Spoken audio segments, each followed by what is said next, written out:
Cowboys OTAs week 3. We got Jalen Tolbert sighting, players missing, and a scuffle. All right.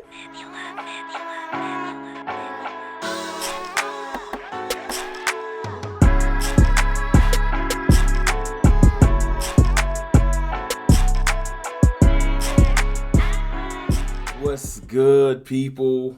It's your boy, Mr. Rome. Cowboys fan talk, right back like I never left. What's up with y'all, man? Cowboys OTAs week 3. Feeling good. Feeling real good. I'm going to say this before I get started, man. I miss Michael Gehlken. That's my reporter, man. He keeps me plugged in. You know, I follow all the reporters, probably like y'all do. Epstein to Machota to Archer, Watkins, etc. Jay Slater, everybody. I try to be tapped in everywhere. Keep my ear to the Twitter streets. But Gehlken is the beast, man. I miss him. I ain't gonna lie. He keeps me plugged in. But I try to pay attention and get what I can for you guys. But without further ado, let's talk about today's OTAs. First and foremost, Jalen Tolbert back on the field. All I wanted to hear is that he's moving good. He said he had a little hamstring issue, and he's back out there moving good. Caught a touchdown today from Dak Prescott in a 2-minute drill.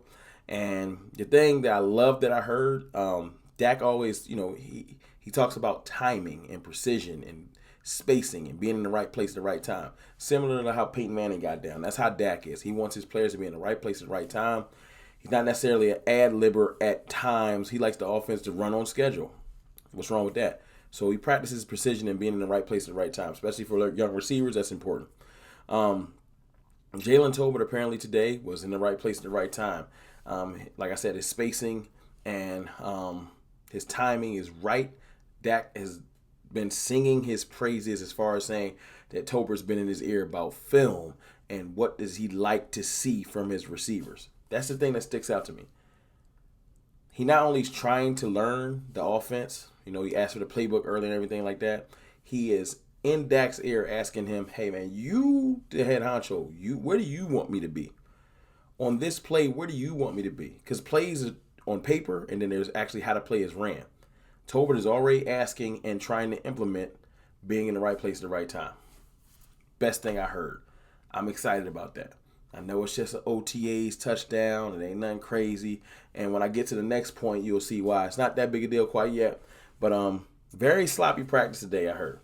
Very sloppy practice. But it's due to a lot of players is out, especially for the secondary. A lot of sloppiness for the secondary. Now, Trayvon Diggs is out there on an island by himself. No other players is out there. Apparently, Nashawn Wright was out. Curse was out. Malik Hooker was out. Kelvin Joseph, they said he had an undisclosed thing going on with him. So, per Calvin Watkins, y'all can look up that undisclosed. I don't know if it said injury or ailment. He just didn't practice. The other players, I don't know if it's Veteran Day or what's going on. But a lot of people was out. Trayvon Diggs got some work, though. He was out there going back and forth with Simi Fuhoku. Little battle on that one. Got a touchdown caught on him. I have no problem with that. Receivers without proper safety help. It's hard for corners to keep up with people, but got to keep it funky. Got to call a spade a spade. That's what this practice is about. Diggs is going to be just fine for everybody that want to jump in the comments and try to hate on him. I have no worries about Trayvon Diggs at all. Our first team all-pro corner. But, yeah, man, a lot of younger corners. Even C.J. Goodwin was getting corner work, and that's our special teams ace.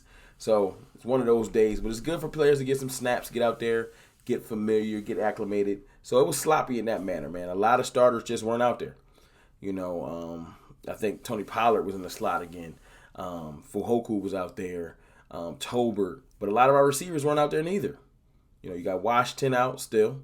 You got Michael Gallup, who's still working the chords. Moving around. I don't think Michael Gallup, I know I was hype. I don't know if he'll be back for week 1. That'd be miraculous. But I do think within the first 4 weeks, we're going to get Gallup back. If he's already working the chords, I have shifted. I was saying November. I think by October, we will see Michael Gallup. It may be late October, but I think we'll see him. So that's a plus. CD Lamb was out today, not for injury. I think it was just like take a rest day, man. You putting in work enough. It's still early OTAs in June. We got mandatory mini camp next week. That's when it's gonna get popping. That's when my boy Gel can come back. So I'm gonna get the real information. But it's good to hear that these players is getting just acclimated. As far as the offensive line, man, they said Tyler Smith was over there working the left side of the line again, working first team reps with the tackles. They're not even pushing Tyron Smith. It's too early. Let Tyler Smith get all these left tackle reps, and guard reps. Let McGovern get in there early. There's no reason for Tyron Smith to be getting left tackle reps in June. Like, he ain't got nothing to prove. They could say Tyron Smith ain't stepping on the field until the first game, and I wouldn't trip. You know what I'm saying? He at that point in his career where let him rest. You know what I'm saying? That's a gold jacket wearing tackle. Let him rest. Worry about the games with him. He know the offense. He know all of the stuff. He don't need a lot of help. Ty Smith is going to be fine. Tyron Smith. Let Tyler Smith get them reps. But it's good to hear he's working tackle and guard, But speaking of the trenches work, back to the sloppy practice. But good thing. Got a little scuffle going on today. Yeah, man.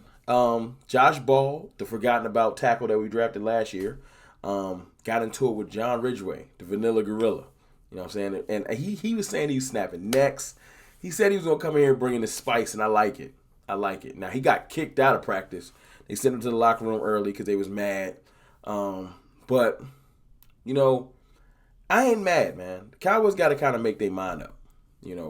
What do you want? You want chippiness? Now, I know you got to toe the line. You don't want, like, when players are so chippy, they tackling, like Randy Gregory when he tackled the offensive lineman. You got to have some type of control to your rage. So I think they're teaching a lesson to Ridgeway. Be chippy, be aggressive, be physical, but play within the lines. We cannot deal with penalties. So I think that's what that sent to the locker room thing is. It's like be chippy, but be smart. Don't be chippy and getting us penalties. We tired of penalties. Most penalized team in the last decade, Dallas Cowboys. So I do like the chippiness, though. I like that he ain't out there playing around with nobody. He not going to back down from nobody. That's infectious. These little camp fights and these little scuffles is good for the team. It's good for morale. So I'm not mad at John Ridgway. I just think they're trying to have a balance. Be chippy, be aggressive, play to and through the whistle, but not after the whistle. We ain't got time for that. So I ain't mad at that.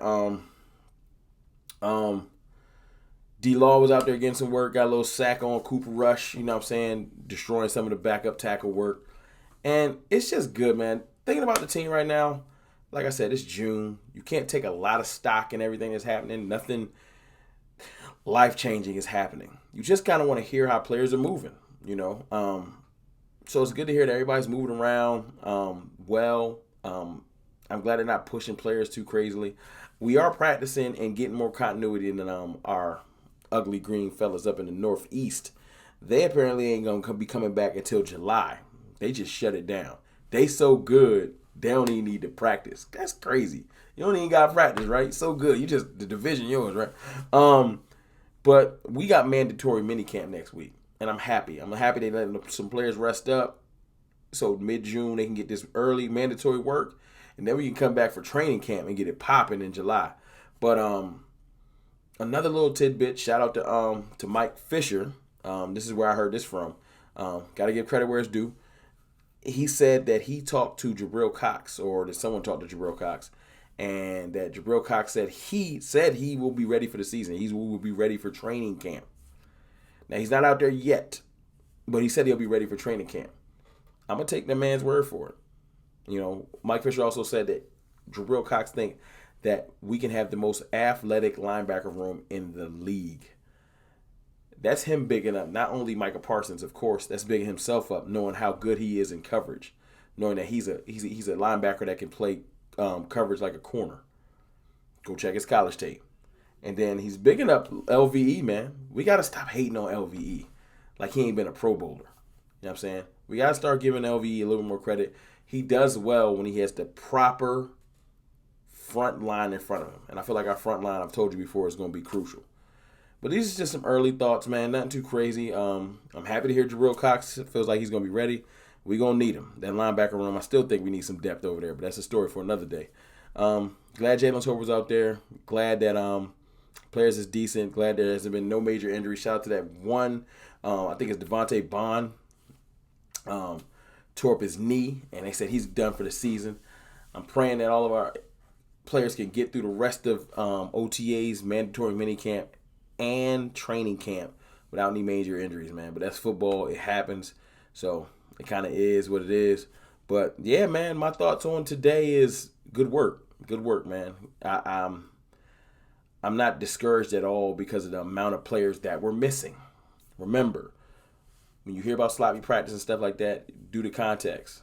A lot of players out, a lot of players playing in different positions and just moving around and, just getting some good work. So I feel good about the team right now, but y'all know me. I am the stirrer of the Kool-Aid.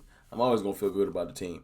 You know what I'm saying? But like I said, I just want healthy players. I want continuity. I want them getting things down so that when we move into mandatory minicamp, training camp, players ain't all lost. You know what I'm saying? We grinding over here.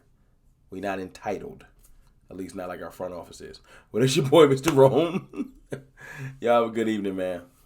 I holla.